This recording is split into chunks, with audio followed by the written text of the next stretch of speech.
વિદ્યાર્થી મિત્રો, ધોરણ 12 વિષય રસાયણ વિજ્ઞાન પ્રકરણ નંબર 3 આજના વિડિયો લેક્ચરની અંદર આપનું હાર્દિક સ્વાગત છે। આજનો આપણો ટોપિક છે EMF શ્રેણી।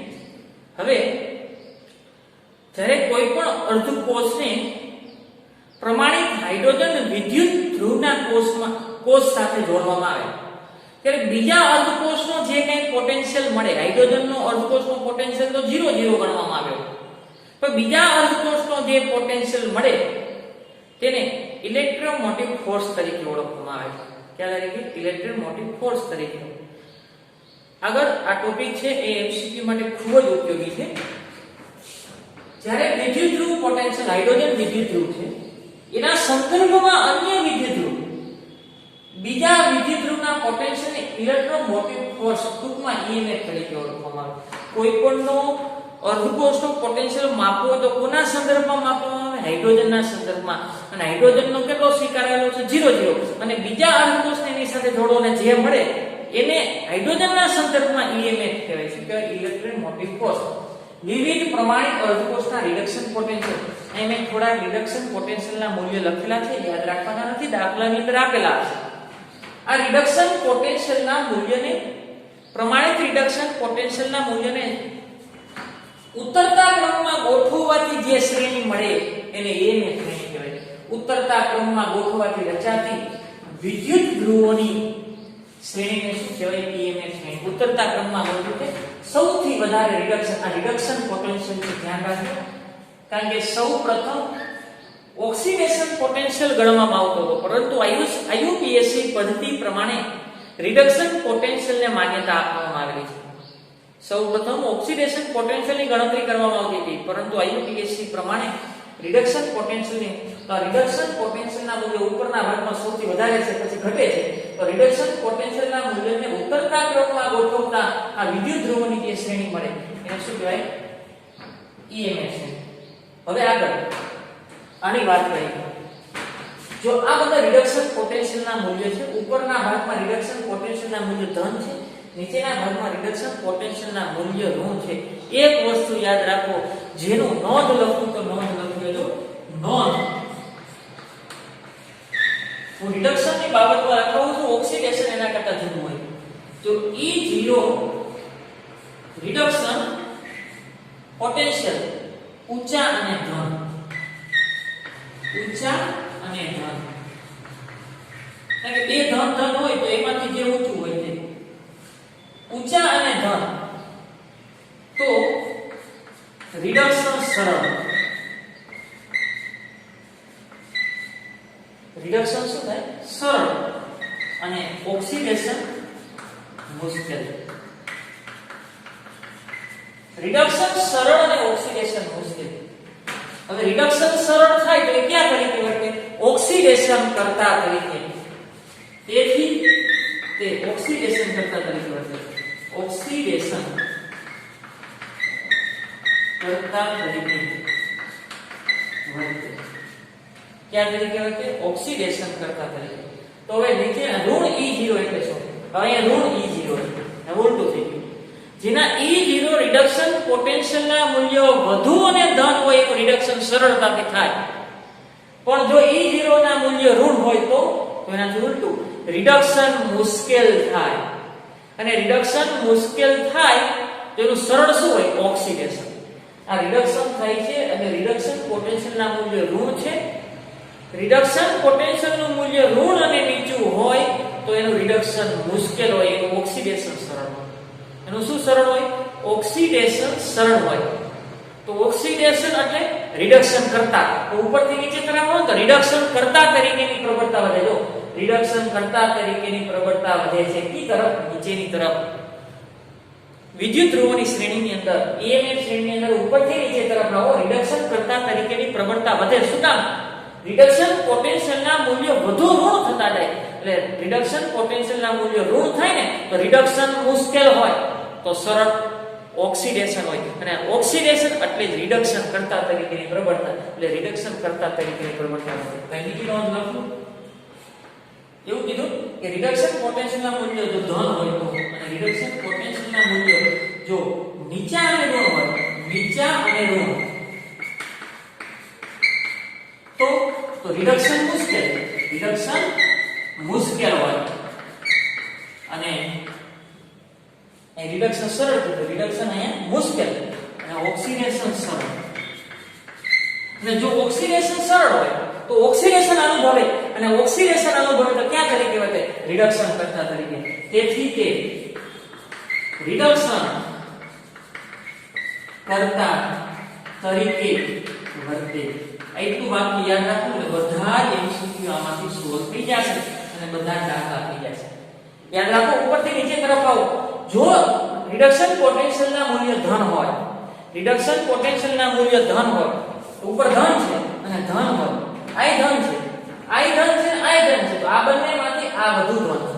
અને જો વધુ ધન હોય તો એનું રિડક્શન સરળતા થાય.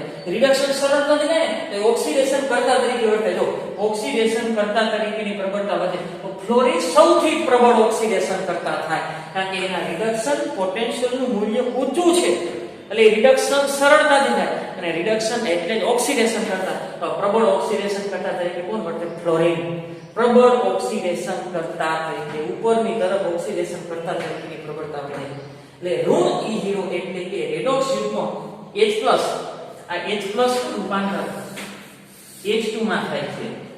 H+ નું રૂપાંતર H2 માં થાય જેના કરતા પ્રબળ રિડક્શન કરતા, જેના E0 સેલ ઋણ હોય એટલે નીચેની વાત કરે છે, જેના E0 સેલ ના મૂલ્ય ઋણ હોય ને એ પ્રબળ રિડક્શન કરતા તરીકે. શું કામ?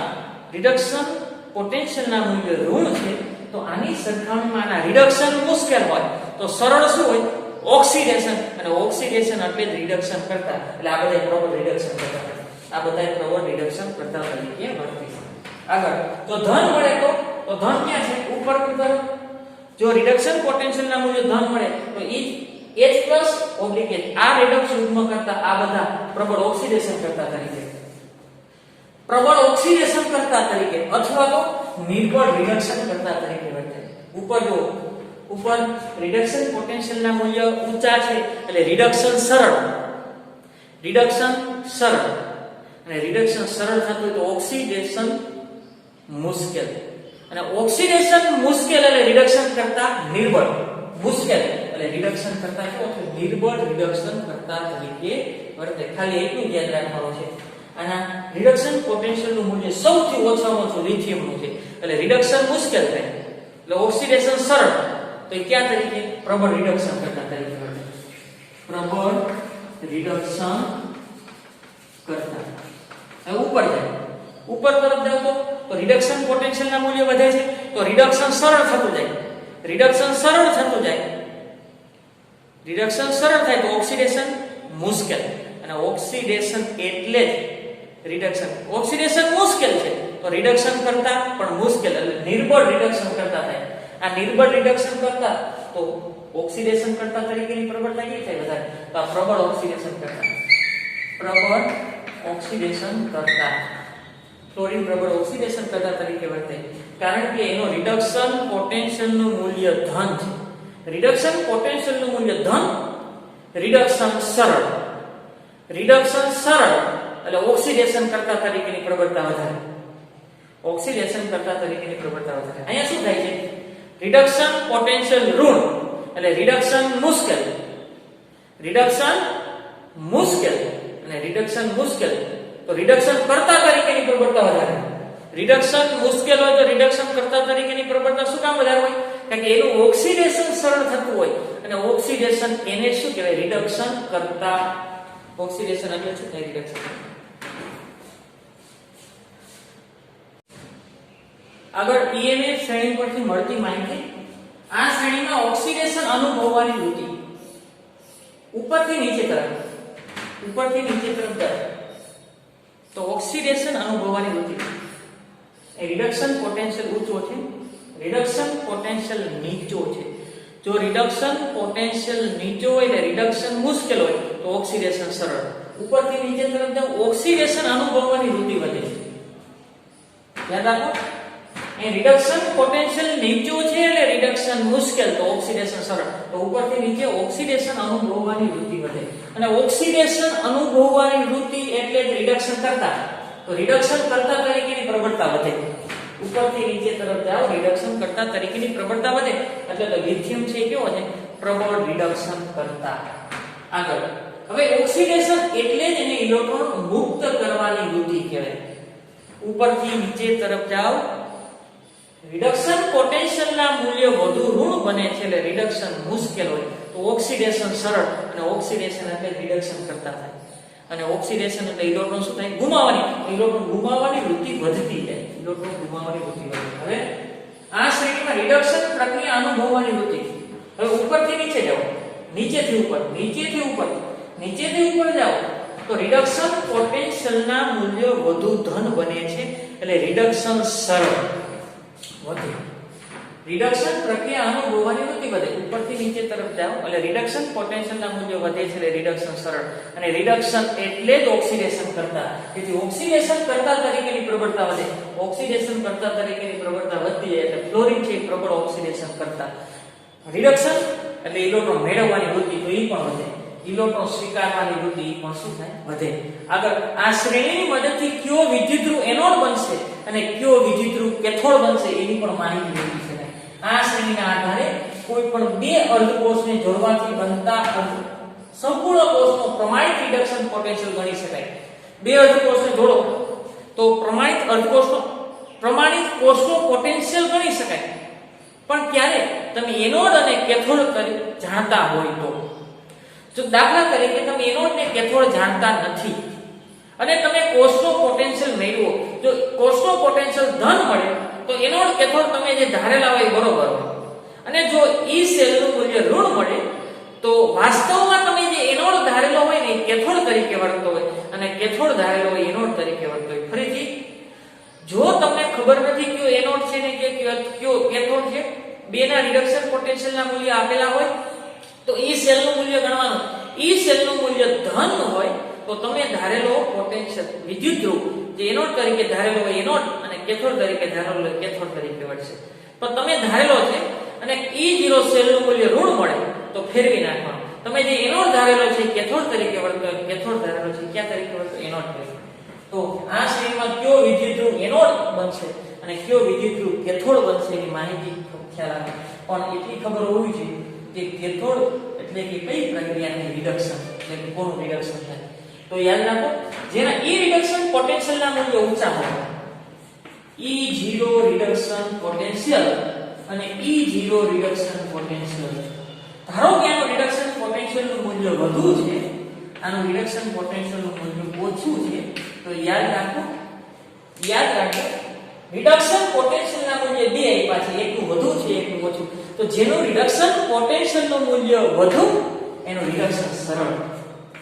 રિડક્શન સરળ અને રિડક્શન સરળ થાય ક્યાં અને જ્યાં રિડક્શન સરળ થાય ક્યાં થાય રિડક્શન કેથોડ ઉપર તે કેથોડ તરીકે વર્તે તે કેથોડ બને. અને અહીંયા રિડક્શન પોટેન્શિયલનું મૂલ્ય ઓછું છે તો રિડક્શન મુશ્કેલ બને. રિડક્શન મુશ્કેલ તો ઓક્સિડેશન સરળ અને ઓક્સિડેશન સરળ તો તે ક્યાં તરીકે વર્તે એનોડ તરીકે વર્તે કારણ કે એનોડ ઉપર ઓક્સિડેશન થતું હોય. તો બે પોટેન્શિયલ આપ્યા. હવે આ બે પોટેન્શિયલ આપ્યું એક આ માઈનસ ને આ તો આમાંથી વધુ કયો થાય દાખલા તરીકે લિથિયમ આપ્યું ના આપ્યું તો આમાં એનોડ કેથોડ કીએ તો આનો રિડક્શન પોટેન્શિયલ ઊંચો છે, આની સરખામણીમાં ઊંચો છે તો એનું રિડક્શન સરળ થાય અને રિડક્શન સરળ થાય તો એ કેથોડ આ કેથોડ તરીકે વર્તે અને આ લિથિયમ ક્યાં તરીકે વર્તે એનોડ તરીકે વર્તે. આગળ માહિતી નંબર 4 આ શ્રેણીમાં જે ધાતુનું સ્થાન નીચે છે આ ધાતુ હાઇડ્રોજન કરતા નીચે છે અથવા આ બે હોય તો આની સરખામણીમાં આ સ્થાન નીચું છે, આની સરખામણીમાં આ સ્થાન નીચું છે. તો ધારો કે આનો સળિયો લ્યો અને ઉપર છે એના આયનનું દ્રાવણ લ્યો ને તો આનું ઓક્સિડેશન થાય અને આનું રિડક્શન થાય. તો એવું કે આ શ્રેણીમાં જે ધાતુનું સ્થાન નીચે છે ધારો કે આ બે ધાતુ છે એમાં આની સરખામણીમાં નીચું છે અથવા આ બે છે આની સરખામણીમાં નીચું છે આ બે લો તો આની સરખામણીમાં આનું સ્થાન નીચું છે, નીચું સ્થાન છે તે ધાતુના સળિયાને આનો સળિયો લ્યો અને આનું દ્રાવણ લ્યો અથવા આ બે હોય તો નીચેનાનો સળિયો અને ઉપરનાનું દ્રાવણ લ્યો તો નીચેના વાળાનું ઓક્સિડેશન થઈ જાય અને ઉપરના વાળાનું શું થઈ જશે રિડક્શન. એટલે કોઈ દિવસ એના પાત્રમાં ભરી શકાય નહીં. સળિયાની શ્રેણીમાં ઉપર રહેલી ધાતુના ક્ષારના ઉપર રહેલો ક્ષાર હોય અને નીચેનું ધાતુ આયન હોય તો ધાતુનો સળિયો ધાતુ આયન તરીકે દ્રાવણમાં વહી જશે એટલે એનું ઓક્સિડેશન થઈ જશે અને દ્રાવણમાં આયનો ધાતુ સ્વરૂપે ફેરબદલી પામે. દાખલા તરીકે એકનું સ્થાન EMF શ્રેણીમાં કોપર કરતા નીચે છે. આ સ્થાનની વાત કરીએ તો કોપર છે ને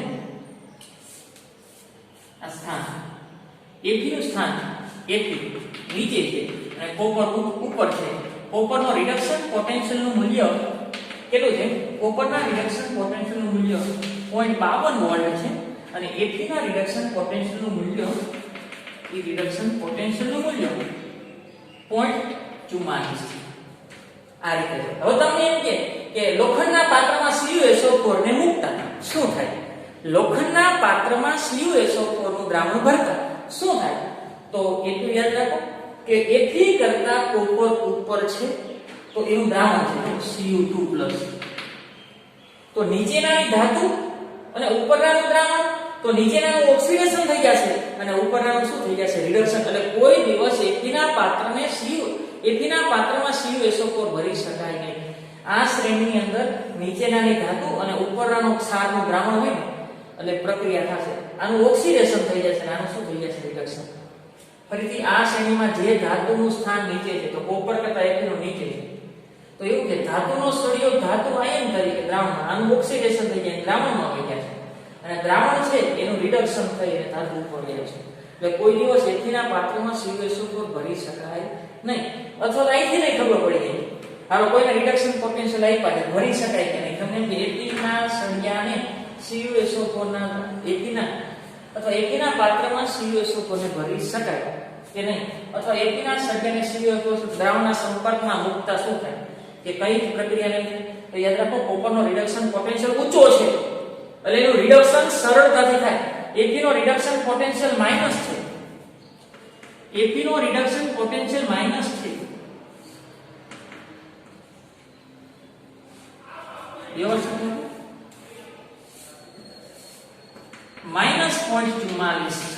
Fe નો રિડક્શન પોટેન્શિયલ નું મૂલ્ય ઋણ છે એટલા માટે એનું રિડક્શન મુશ્કેલ હોય તો એનું ઓક્સિડેશન થઈ જાય. ઓક્સિડેશન થાય